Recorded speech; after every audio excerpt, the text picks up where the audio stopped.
Okay, yep. So the recording's starting. My name is Lucy. My title is Regional Recruitment Manager in the Northeast region. I do sit in Providence, Rhode Island, and I will be your facilitator for the next hour. If we can start with our panelists, and whoever wants to start can start. Sure. I'll go. Nope, it'll be me, Paul. Thank you.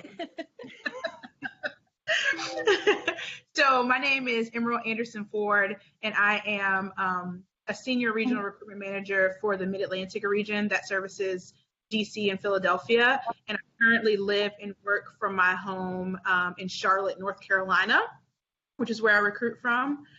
And I am an alum of City Year, New Hampshire. I served about 10 years ago in 2008, and then I have been on and off staff since then. Cool. I'll go next. I'm Paul Riley, Regional Recruitment Manager, and I am based in Boston, so I work on the Northeast team. I'm also a City or New Hampshire alum, proud alum from the Granite State. Actually, Emerald and I overlapped a little bit. I served 2009 through 2011. So 2 years. The City years, for most people, just a 1 year commitment. Yeah, and I was really excited to join the organization and do something meaningful after college, and happy to share a little bit more about that throughout the panel. Hi everyone, I'm Josh Langer. I'm the admissions director for the Northeast region. So my team works with our sites in Boston, New York City, Manchester, New Hampshire, and Providence, Rhode Island. I did not serve with City Year, and I've been working for City Year in this role since October, so almost 1 year in. And really excited to be with all of you today, have this conversation with you. Thank you so much, all. So Lucy, I'll just introduce myself real quick. I'm Alyssa Krutov. I'm a Senior Regional Recruitment Manager. I am here on the background. I will be doing everything. If you have questions, throw them into the chat. I'm here to support Lucy as she moderates us through this panel. I've been with City Year for 7 years working in recruitment, and I currently sit in Philadelphia. Thank you, Alyssa. Can you all hear me? Okay, great. A little background on me. I know I introduced myself, but I did want to put in there, I've never served with City Year, but I do want to mention that City Year served me. I was one of the students that City Year mentors and tutors worked with, and it's just an unforgettable memory with City Year, so that's definitely something to mention. We're gonna hop right in, and we're not gonna cut loose. So our last application deadline did just pass. Could someone still submit? Whoever wants to take the. Yeah, no, we are still accepting applications. I think just so you know, the rolling admissions process, there isn't a set date for a deadline or notification, but I think the important thing is to talk to recruiters like Emerald and me and others especially at the sites you're interested in. So if you're interested in the Northeast or Mid-Atlantic, making sure to reach out, get support on that application so that you can really stand out in the process. For those who don't know, the application is kind of 3 parts, a little bit about who you are, your background, up to 4 different experiences that you've had, and how that's prepared you for City Year, and then 2 short answers on why you're motivated to serve with City Year, what kind of is drawing you to this organization in a year of service, and then also how City Year is fitting into your professional and personal plans. I think I could please say for all recruiters, like happy to answer questions, give you feedback and advice as you draft those short answers, and also recommend drafting them in a Google Doc or Word doc and then adding them to the application. But definitely still looking for qualified young people to serve. Thank you, Paul. So I'm definitely interested. I'm speaking as an applicant, guys. I'm definitely interested in applying. What can I add to strengthen my application, or what tips can you give me that you guys are looking for in an applicant?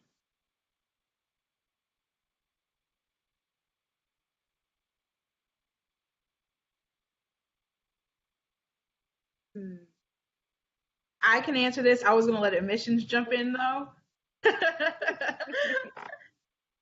I could do that too.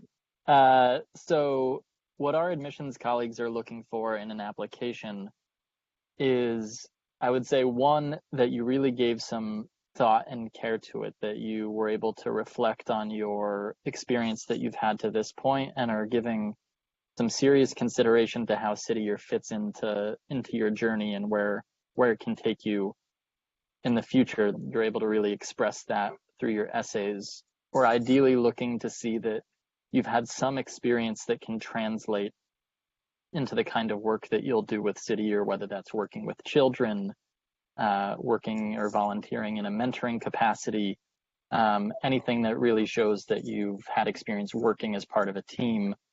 Those are really important elements to highlight that can help you stand out.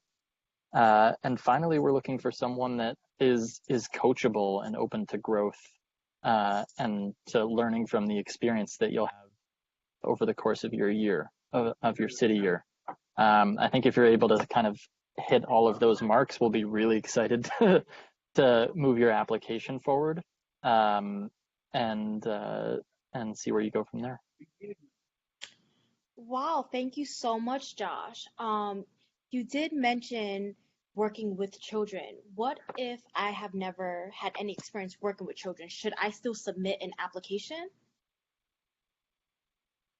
Yes, you should. That is not something that is necessary to serve with us. When I talk to a lot of applicants, I think something that I really try to hit home for them is that we're looking for somebody who has a want and an understanding of what it means to actually be a mentor and make a difference in the student's life. You don't have to have already done that to have that want, and also to have kind of some understanding about what's happening in the education climate across the country, because we do this work because of things that we see happening with certain school districts, and that's why we serve where our site's located, where they're located. And so just some small knowledge of that, and then a want to help students succeed is what we're really looking for. Understanding your identity and how it is going to occupy space when you're working in schools and in communities with students. Those are the type of things that we're really looking for. And if you can showcase that, I think you'll be at a great advantage. But having worked with students before is not something that you need to have done in order to serve with us. Wow, thank you so much, Emerald. So what Can I add got something, Lucy? Oh, yes, sure. Sorry.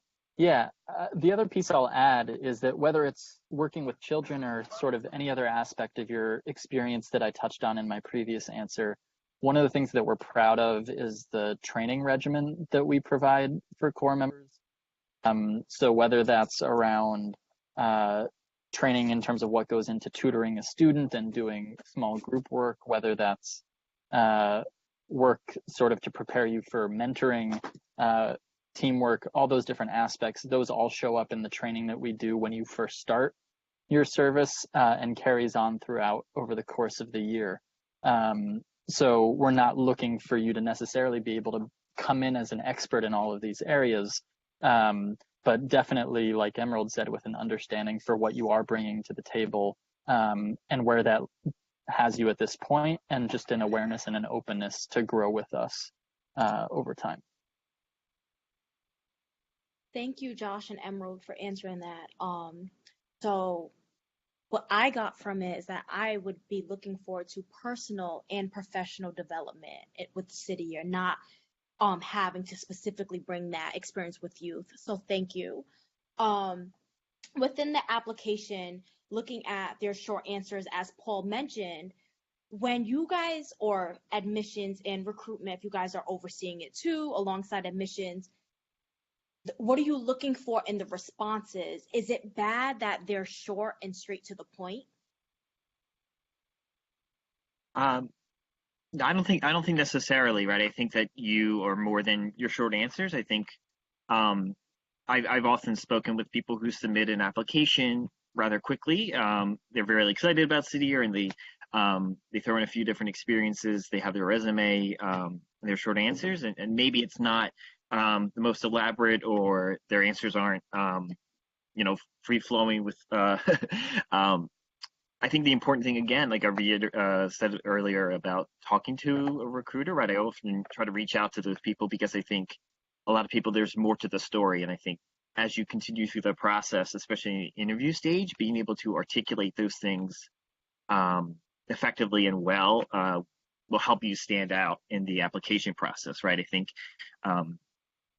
again, just being really thoughtful about why City Year is something that's compelling to you, right? We never want to say, well, I don't really know what else I'm going to do with my life, and I think this might be fun, right? If that's your short answer, right, I definitely want to hear a little bit more about why City Year is compelling to you. But, you know, whatever background you have and experience, like, excited to hear more from you about that.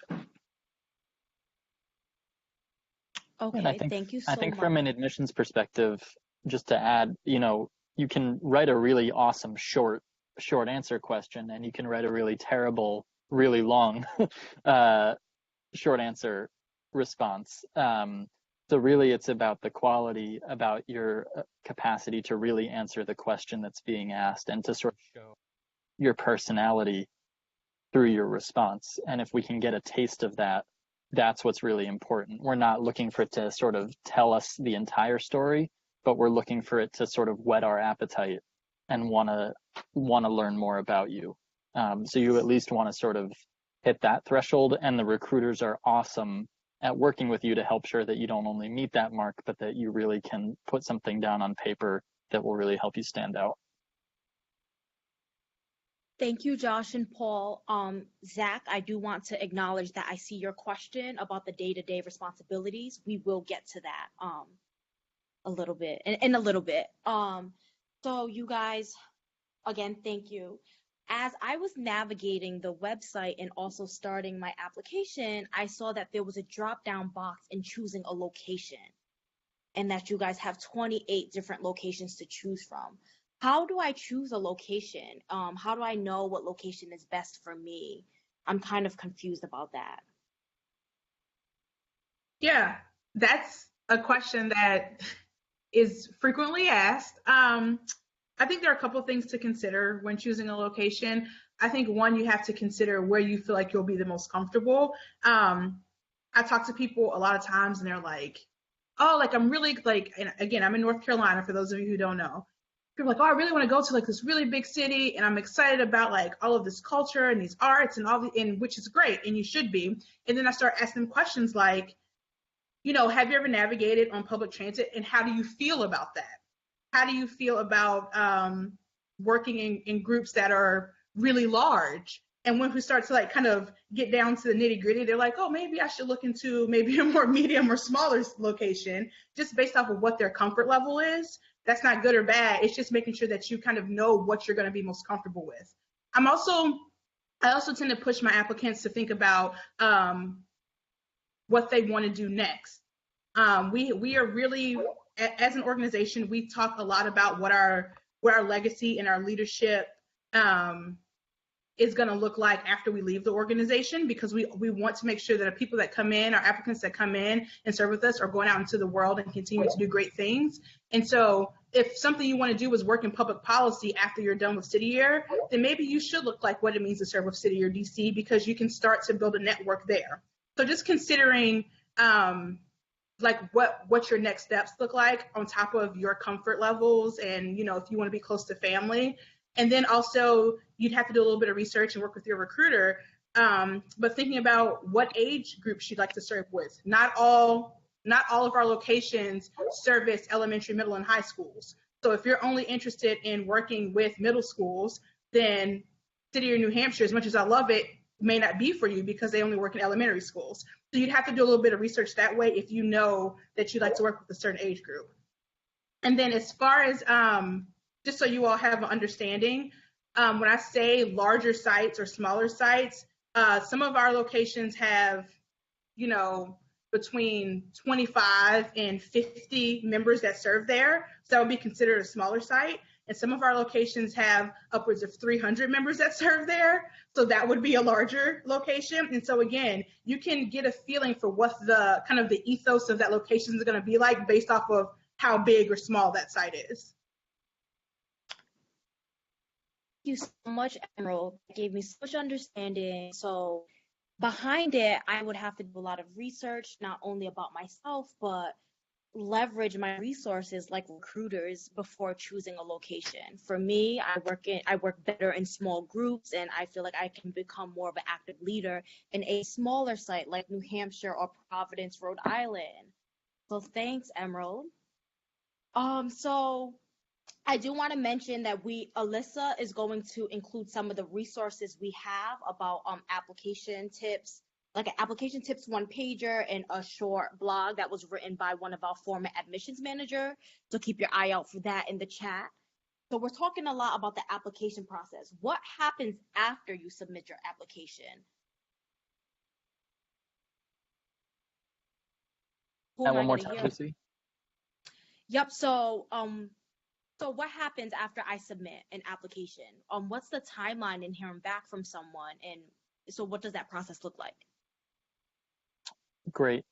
So like we've mentioned, we're kind of in the rolling stage of our admissions process at this point. And since the school year is quickly approaching, we are looking to work with applicants to turn those applications around as quickly as possible. So when you do click submit on your application and it comes to a member of our admissions team, the person responsible for reviewing your application will do so as quickly as possible, and you can expect to hear from the person who reviewed your application, ideally within a couple days after your submission of that application. And if that review leads the person who reviewed the application to think to move you forward in the process, they will work with you to schedule an interview, which is the next step in our process. You could also hear that we do not want to move forward with your application, but I'm sure if you talk to one of our recruiters, your application will be stellar and you'll definitely be able to move forward with us. Exactly. We'll look to conduct that interview with you as soon as possible, and then make a final decision on your application within the week after that interview is conducted. So the faster that you can work with us to schedule that interview, once the admissions professional is in touch with you about scheduling that, the sooner we get that done, the sooner that we can get back to you with a decision. And it can look a little bit different from site to site, but essentially we're trying to make decisions essentially on a weekly basis moving forward over the course of the summer. So each week we're trying to make decisions on each new batch of applicants and communicate those decisions to you so that you can make a final decision about whether or not City Year is the right fit for you, which we hope it will be. Wow. So I have to submit my app sooner so I could hear back from one of you guys, because I have faith I will be called for an interview. Yeah, and I think the other thing that I would encourage people to think about at this point, with the school year ending, but also with the next school year quickly approaching, one of the key things to think about is giving yourself time to prepare for your service experience. So the faster that you can move through the admissions process and receive that offer to serve and confirm yourself to serve, the more time that admissions staff and staff at our sites will have to work with you to prepare you for that experience, sharing information, helping you get access to various orientations, helping you find housing, all those different things that can set you up for a successful service year. So time really can be of the essence here and can set you up for success the faster that you move with us through the process. Thank you so much, Josh. What are both recruiters and admissions? What are 2 tips you have for someone who was called in for a City Year interview?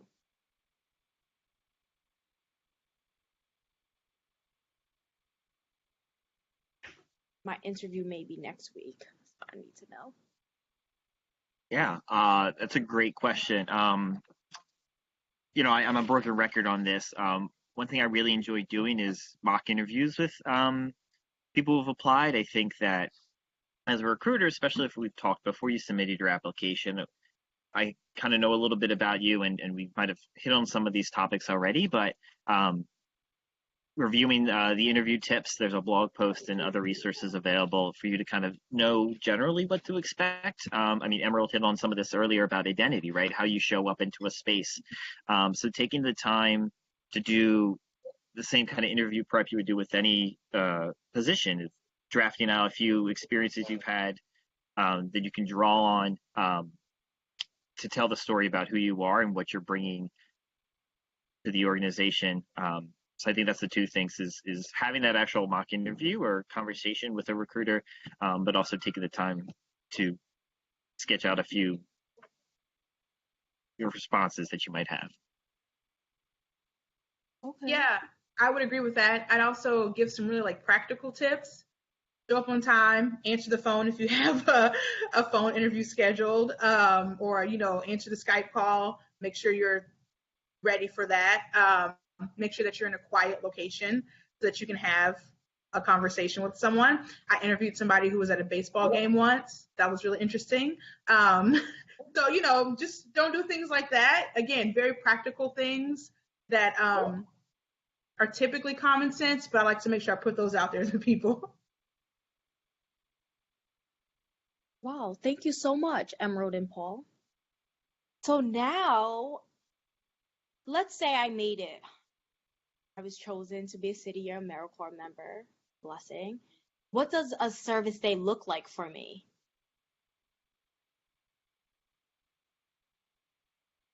Yeah, I think this can look a little different depending on the site and your school partner. I think stepping back a little bit about team placement, you won't know what school and what team you're at for a few weeks, and there's a really intentional reason behind that. We want to know who and how you're showing up, right? Like, what's your background, what's your experience, what are your skills and strengths, how you work on a team, and also a little bit about that preference, sometimes taken into consideration. So once you're on your team and you're elementary, so I worked with middle school students, so I'll tell you a little bit about how that worked. So I had a group of students, a focus list of about 7 to 10 students that I would follow from math class to science to social studies to English, making sure that I had one-on-one or small group time with those students.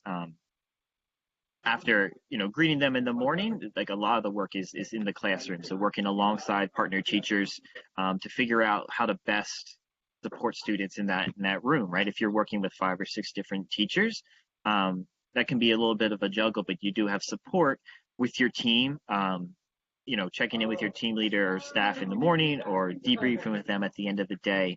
But after the school day happens, you also have after school programs. So supporting existing initiatives like homework help or other things the school might have.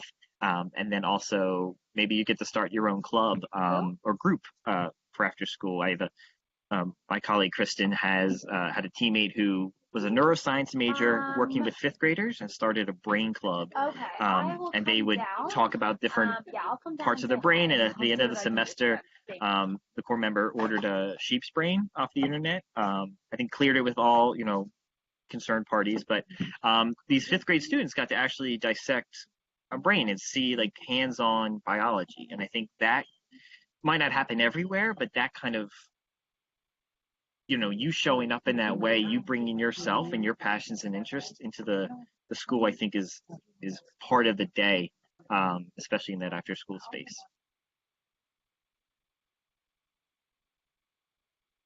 Thank you, Paul. I know that one of you highlighted elementary and middle school. Would my day-to-day look different if I was at an elementary as opposed to a middle school? Yes. So the short answer is yes, it would. The short answer is yes, it would. So essentially, as I tell people, your day is going to look different no matter what school. You can be at an elementary school and go to another elementary school, and your day is going to look different simply because schools are different, school districts are different, students are different, right? So that's the short answer. But to give kind of a little bit more of an in-depth answer, we have we have an idea of like what our day should look like. Ultimately, you should start off with your team. You should be at the school, whether it's elementary, middle, or high school, and greet the student. You can work in a classroom. You're going to work with your focus list students. You can do some more whole class work, have a planning period, and then run an after school program, and then end the day with your team. That's ideally how it looks across the board. Again, I always want to put a realistic idea in people's minds that everything is going to be different based off of the school system in which you serve and based off of, the classrooms in which you serve. So short answer is yes, it can look different. Long answer is we do have our day set up so that we know that we're going to have team time. We know we're going to have full class support. We know that we're going to have small group and focus list support. And we know that we're going to have usually after school programming. But that's going to vary based off of where you are. Thank you so much, Emerald. I did hear that you guys say we're going to be tutoring in certain subjects. I'm going to be transparent. I'm really terrible at math. Will that be a problem?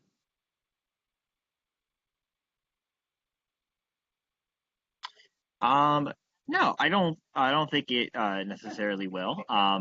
One thing we do here in Boston as part of that onboarding process, right, with the few weeks of training you have, even before you're placed on your team, they actually have people take a little quiz on math and literacy concepts to kind of see where people's strengths are. And, not everyone loved calculus.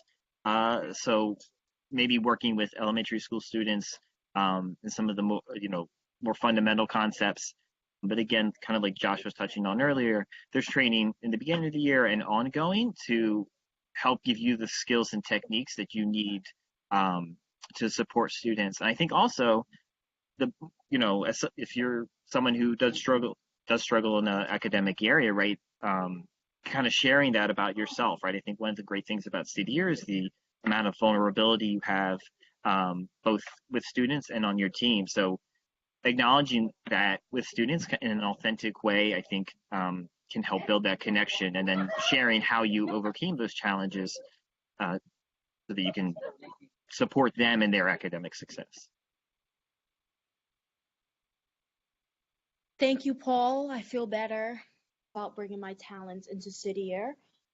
So I've heard some things you guys were talking about school. So once I have chosen my location and got into CDER, how are we assigned to a school? Are members assigned to where they'll be most beneficial?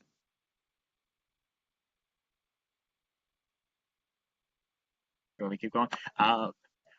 Happy to. Yeah, I think, like I shared earlier, I think there's a very intentional team placement process. So really getting the site staff really want to know who you are, right?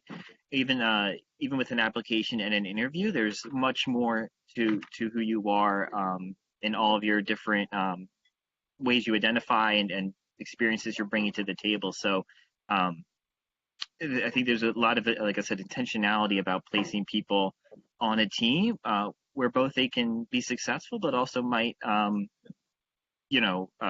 have the opportunity to grow and develop their skills.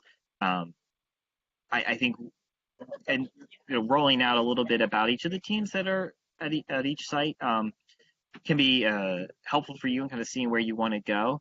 But I found that most people end up feeling really good about what team they're on, even a few months into service. And by the end of the year, can't imagine themselves being part of any other a team or even their classroom as well, the group of students that they get to work with. Okay, thanks, Paul. Hey, Lucy, can I just jump in real quick? I know that I just want to make sure that I clear up confusion. I keep mentioning that we serve in elementary, middle, and high schools. I do want to make sure that I let everyone know that we serve 3rd through 9th grade. So in elementary schools, you're not looking at kindergarten, 1st and 2nd grade. And in high school, you're only looking at 9th grade, just to clear up any confusion if it was there.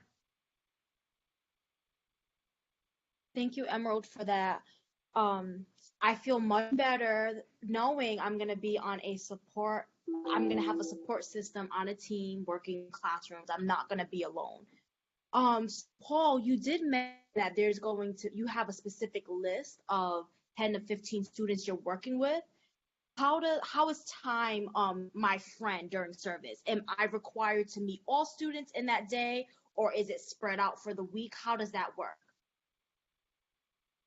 Yeah, great question. So the idea, and share a blog post about like kind of student data and tracking that engagement with students, right? There's this idea that having sufficient dosage with students, right? So, enough time with them over the course of the year. So ideally, you might not meet with every student in every class, every day. So it's again, very much working alongside your partner teacher to identify times and ways in which you can work with students, right? I know some core members now here in Boston will work with students in first and third period, or on Mondays and Wednesdays, and then other students on Tuesdays and Thursdays, or second and fourth periods, whatever it may be. I think that, and the goal is to have really intentional engagement with those students. So whether it might be one-on-one in the classroom, at the back of the room, maybe pulling them out into a city space. And then kind of general classroom support. I would try to float around, not just work with my, the students on my focus list, but also kind of help other students and kind of, again, be a resource in that room, so that students don't feel like, oh, I've got Cydia working with me. That means X, Y, and Z, whether positive or negative, right? That every student kind of sees you as a resource. I hope that kind of clarifies or helps people understand kind of what that might look like for them.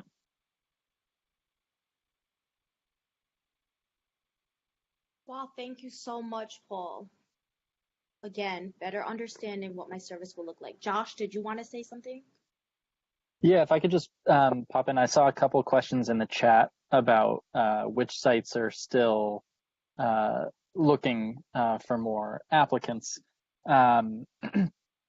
And so at the moment, we're still happy to consider applications at any of our sites in the Northeast and Mid-Atlantic regions. Some are extremely close to filling up, and I encourage you to move on those especially quickly, but we're still happy to consider applications at all of those sites. And just to clarify what that means, that's New York City, Boston, Manchester, New Hampshire, Providence, Rhode Island, Washington, D.C., and Philadelphia. Sites elsewhere across the network are also still taking in applications as well. So you kind of still have sort of an open canvas in terms of thinking about where you could go. It is important, though, could be worth you thinking about as these sites begin to quickly fill up, listing what could be potential alternate sites of interest for you. So if you are thinking that your first choice would be Philadelphia, but you're worried that Philadelphia might be too competitive or fill up too quickly, it's good to let us know. I'd also be interested in Providence. I'd also be interested in Memphis. I'd also be interested in Tulsa, Oklahoma, whatever the case may be. Letting us know what those alternate sites are is really important. In case we do fill up, we're able to you about considering one of the alternate sites that you listed, and it gives us an opportunity to move your application pretty seamlessly to be considered at a different site. And then the last sort of layer of that I'll mention is one of the options that's available to you is to really put yourself out there and say that you're willing to serve where most needed. And what that means is that our team of admissions directors will review your application and determine which site across the Cydia network at which of our 28 locations we think could feel like the best fit for your application potentially. That can sometimes make the process go a little bit longer because there's that additional step of thinking about where to place your application. But if you are kind of in it for exploring something new and you're open to that journey and you feel like you have the capacity and resources to pretty quickly make a decision to move to a new location potentially, that could be an option for you. But I do think if you are able to sort of develop a sense of clarity about where you're most interested in serving, that will best serve you given where we are at this stage in the year. So having that first choice option and then a couple alternates as second and third choices could be really helpful in terms of getting you to a place where you'd be really happy serving. Okay, thanks, Josh. So if I'm feeling fearless, I'll choose serve where most needed, but definitely, I'm going to include additional locations from where I'm choosing as a priority, but additional. So thanks. I'm gonna note that for my application. Thanks, Josh. So for those who have served, Paul and Emerald, what did you feel like were your challenges that you came across during your service year? What should I look out for? I know it's gonna be different because we're all different beings, but if you'd like to share, can you share some so I know? I saw you point at me, Paul. So, oh man. So, I mean, if I'll just be completely honest here and say that something that I struggled with going into my city year was coming out of undergrad. I really felt like I know everything. Like I am going into this, I've got my act together. I'm going to go into wherever I'm going. I'm going to save these kids and I'm going to turn that city or location around and they're going to be so lucky that I am here. And while some of that could be true, a lot of it was me actually learning more and having to humble myself and learn from those around me. I was a 22-year-old college graduate from Atlanta, Georgia, and I got put on the team with a 17-year-old high school graduate from down East Maine. And I looked at him and I was like, no, thank you. But like he taught me so much, not just about, I mean, simply from the fact that I'm from Atlanta and served in New Hampshire, he taught me about understanding like how to take care of my car in the wintertime because he was from Maine, right? So it's like those types of things, but also just taught me about what it means to relate to other people and kind of looking past those differences. So my biggest challenge, I think, was humbling myself, understanding that I don't know everything and there's so much more I can learn, and that my greatest lessons really came from those interactions, those day-to-day one-on-one interactions with my teammates, with my other core members, and with the students essentially. So that was my personal challenge. I know I learned a lot from Paul, but I know Paul's was probably a little bit different than mine. Yeah, I mean, actually, Emerald and I are pretty similar. I mean, that's definitely something that I think being on a team really pushes you. And I think that is one of the great benefits of City Year. I think if you come out of City Year, you can work with pretty much anybody. I think another thing I loved City Year. Like I came in very much like Emerald. I actually told my brother, like, I don't need to make friends. Like I was on a reality TV show. Like I was like, I'm just going to go up there. I'm going to do my thing and I'm going to go do whatever is next. But was just awakened, I think, by this really incredible community, and I realized that I didn't want to miss out on meeting people like Zacchaeus from Marietta, Georgia, or Luia from Seattle, Washington, right? And these incredible people. But I think on the flip side of that, when I really dove in, work-life balance can be a real challenge, right? We're asking a lot of you when you serve.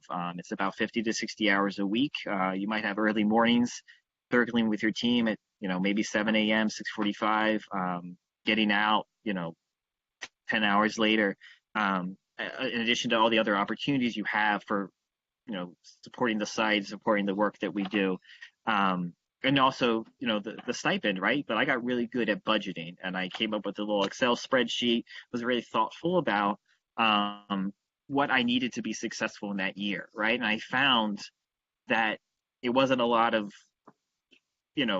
hanging out with people out, and adventuring in the Northeast and spending all this money. It was a lot about conversations with Caribbean Finkley, my roommate, over dinner each night, right? And learning about how her work was going at Hillside and how my work was going at Seabrook, and our own backgrounds because we're from different states and different regions of the country. And I think diving in is a really great opportunity.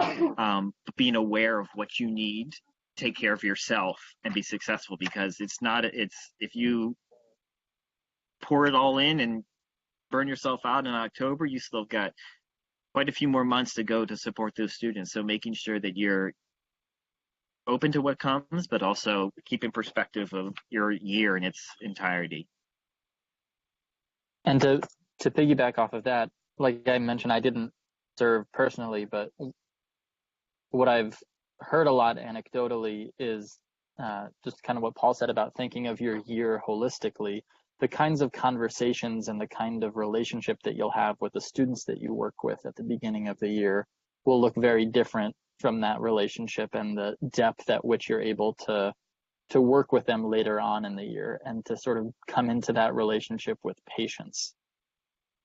Focus on slowly establishing trust and familiarity with the students that you're working with at the beginning, and not expect that immediately you're going to click and dramatically transform the way that they're experiencing their day-to-day life at school. That it's gradual, it's slow, it's a partnership, and it's really going to be something that evolves over time due to your persistence to keep coming back to that day after day.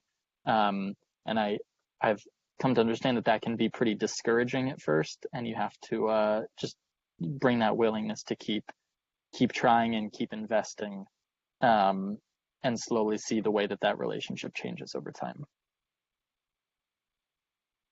Wow.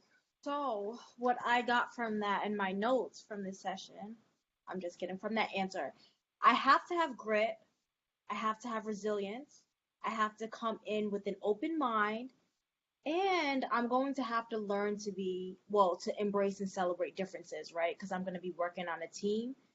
And most importantly, learn how to be frugal. Because you guys did mention stipend.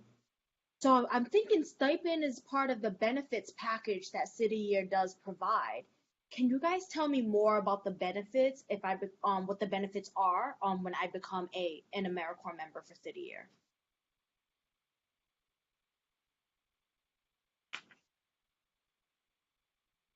Really Cool. looking forward to the benefits.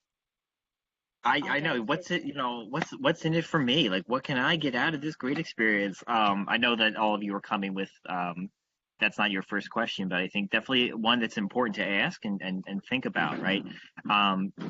So I'll touch on the stipend a little bit more, but I think one of the great things that I, as someone who just graduated from college, coming into serve with City Year, as an AmeriCorps member, I was eligible to put all of my qualified loans. So I had a lot of federal loans.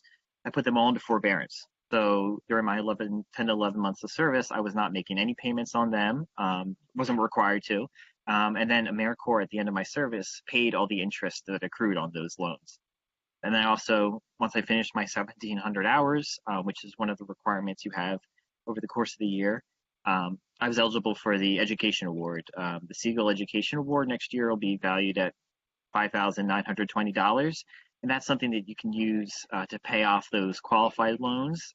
Or if you're thinking about additional educational expenses, grad school, or you're serving with City Year before getting a college degree, you can use it for additional educational expenses, which I think is really helpful. That even though you're making this modest living stipend, at the end of the year you get almost $6,000 that you can just plunk down or use over the course of a few years. But also for those who are thinking grad school, either in the short term or long term, City Year has a lot of university partners that offer scholarships to our alumni. So schools in a variety of fields, business, education, psychology, law, even like medical schools as well, are offering scholarships to you, 25% to 100% tuition. So I know people here in Boston, between 2 years of service, education awards, and some institutions also match those awards, and the scholarships earned about $75,000 for grad school. It's not everyone's situation, but I think one of the great things about City Year is that a year-long investment in yourself that kind of catapults you for what's next. Like, there's a lot of other things, but I don't know. I don't want to monopolize the conversation. Emerald, if there's other things I missed or that you think are worth highlighting. Oh, of course there are, Paul. Thank you. So obviously there are kind of those monetary benefits that we offer. But in addition to that, I think there are kind of those non-tangible benefits that you receive when you join an organization like City Year, including networking opportunities. So we do have corporate sponsors. And so those are anywhere from Comcast, NBC Universal, to Deloitte, and a lot of our locations have partnerships with those particular sponsorship programs. So not only are you getting professional development through some of our trainings, but you also, depending on where you serve, have the opportunity to work with people who are in a professional field, be able to network with them, have them mentor you as you start to look forward to what you're going to do after you leave the organization. And those types of connections are really invaluable. We also do a lot of diversity and equity training in the organization, and that's just kind of understanding how our world is changing and becoming smaller and how we start to relate to one another. And again, as I spoke about earlier, understanding the spaces that we occupy in relation to others' identities. And so that's a really big benefit, something that like we try to focus on, and that a lot of other programs and companies don't necessarily focus on, making sure that we are preparing you to enter into the world that way. And then I think that a really big benefit is the City Year community itself.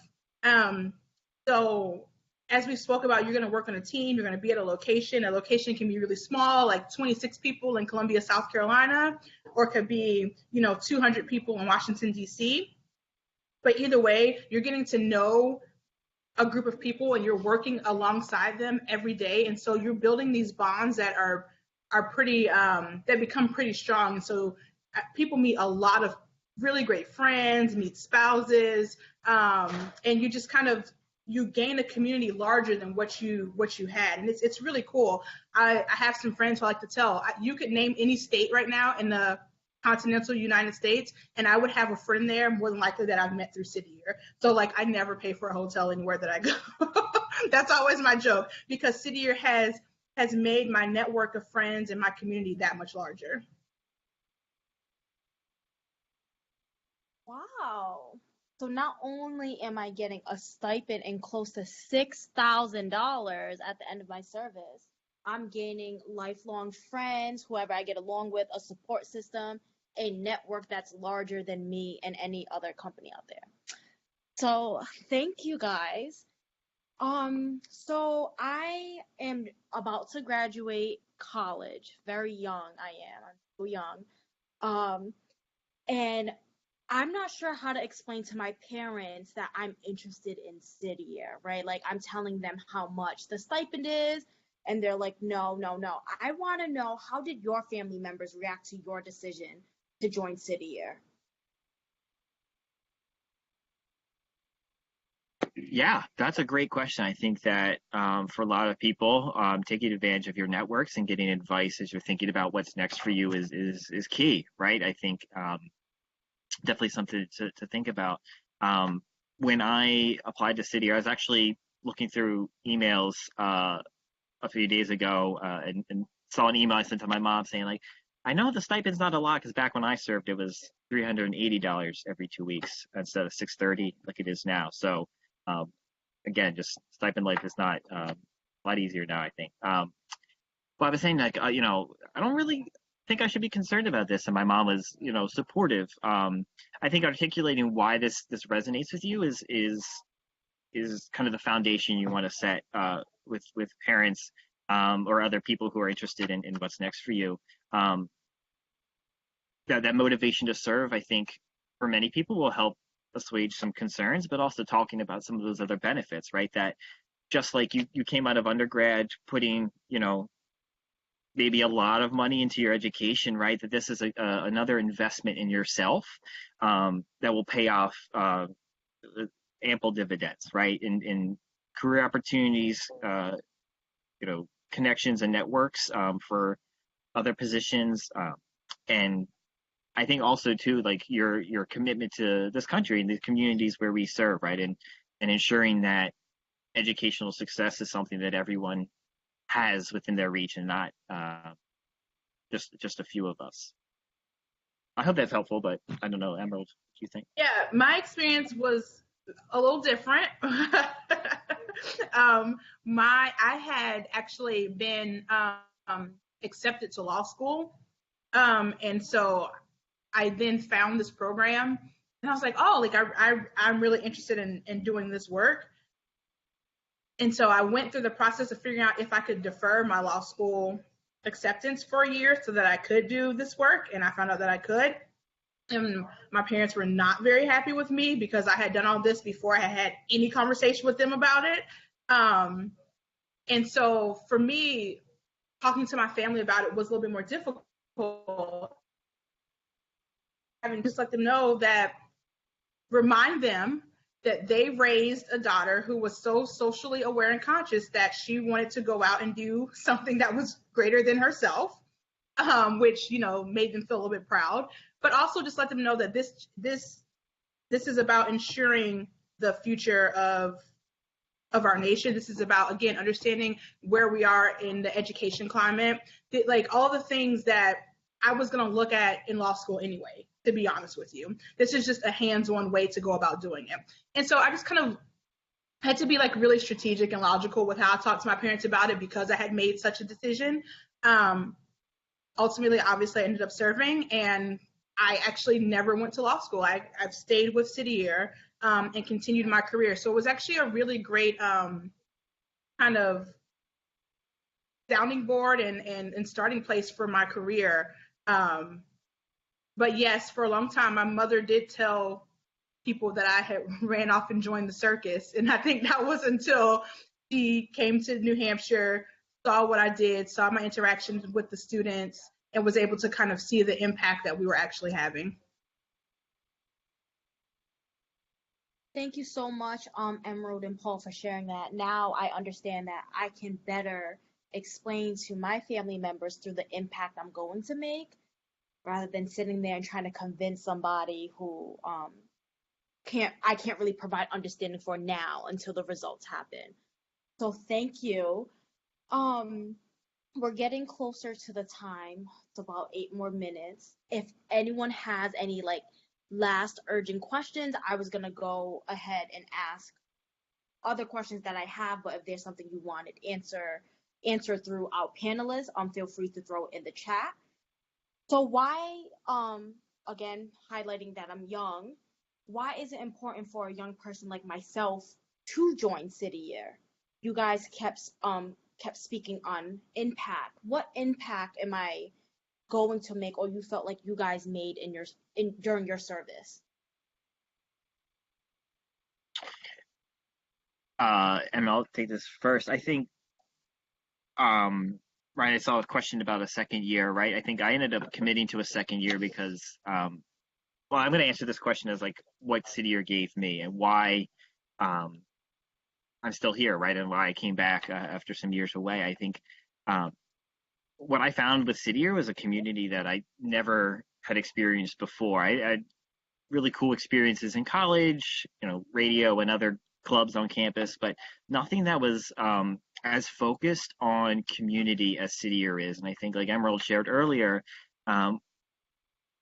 we're living in a world where there are many more connections to people within our own country, but also across the globe, right? And I think no matter your political beliefs, right, I think that this might feel like a time of great uncertainty and strife. And I think that what service does for people is it gives you the opportunity and the skills to make a difference in a community, while also recognizing that there's a lot more to an issue than what you might think, right? Like, if Emerald touched on this earlier, right?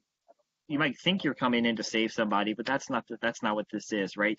The students in the schools that we partner with, there's a lot of factors that are influencing their ability to succeed, and so you're just one more part of the puzzle to ensure that the next generation has more opportunities than we did. And I think what a lot of people think progress is, right? Is more choice, more opportunity. I think as far as like tangible impact, right, it's that empathy. It's that connection to another human being that you started to hone high school, college, other positions you've had, but City Year lets you be vulnerable and encourages you to build those connections with your students and with your teammates, because you're going to come out of that experience and be able to be a better employee, teammate. I'm a better partner and friend and brother than I would have been if I hadn't done City Year. That's because of the people I got to meet and the conversations I had with students and with fellow AmeriCorps members. I'm feeling a holistic transformation coming for me if I allow myself to be transformed. So thank you, Paul, for that. I didn't know if Josh or Emerald wanted to add in. Thumbs up if you did. Okay, no answer.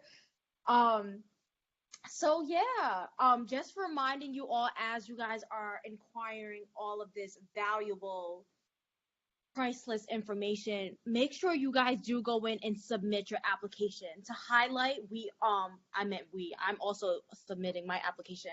They're a part of the rolling admissions process. So as Josh stated, as the regional director, admissions director, they are accepting applications right now. They're trying to make decisions on a weekly basis. So I'm definitely going to submit mine today by 2:00.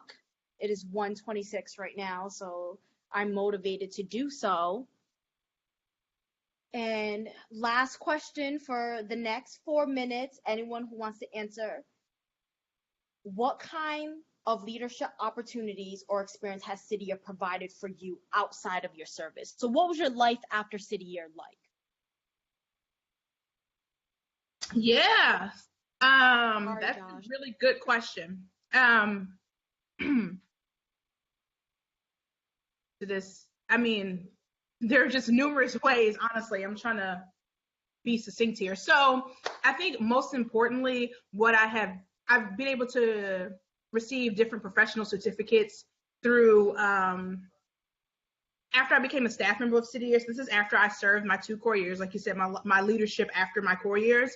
After I became a staff member of City Year, I was able to receive some professional certificates just regarding like how I'm going to continue to grow in my career. But even as I think about my second year as a core member, and how we tend to tap our second year members, we offer projects. So it could be something as simple as help us lead this team to paint a mural for Earth Day. And that's a leadership opportunity for you, because not only would you be leading other core members, but you'd be leading possibly community members, political figureheads that came out, some of your location staff members, and you're helping to lead that project.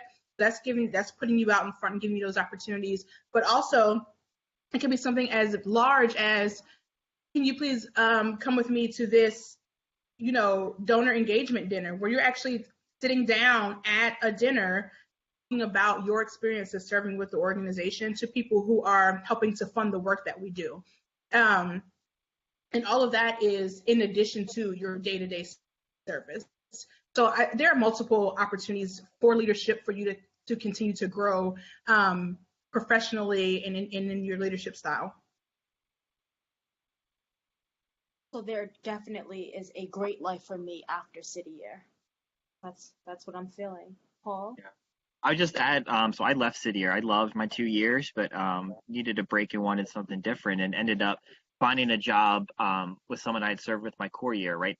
Who that network I had made brought me into this position, and then leaving there about a year later, moved down to Boston. My first manager at the organization I was at before City Year was actually a City Year alum from 1993 who had worked on staff, knew the staff in New Hampshire really well, so knew what I brought to the table just by seeing City Year New Hampshire on my resume, right? I think those sorts of connections are very real. And I also had the opportunity to be the alumni board chair for New Hampshire, right? So building connections, event planning. We had a 15th anniversary reunion weekend, so supported in that, and fundraising efforts and all these other opportunities to gain skills. I think helped me develop and become who I am today. We're almost at 1:30, so I'll stop there. Well, thank you. Thank you so much, Josh, Paul, and Emerald. If you guys do have any other questions, please reach out to your recruiter. So, I know one of you were interested in New York. New York works within the Northeast region. Definitely shoot Northeast Recruitment an email to get in contact with our New York recruiter. We have amazing New York recruiters.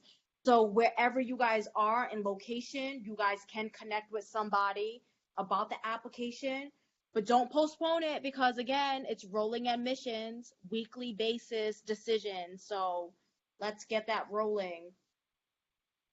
Did you guys enjoy this session? Okay. Wish you just all one the more best. plug of Wish you getting all those the best with your applications application, sooner. Lucy. Service does start relatively soon. So the longer you put off your application, the longer you have to plan for relocation, housing, those types of things. So thinking about your time frame, service starts the end of July, beginning of August, which July is a couple.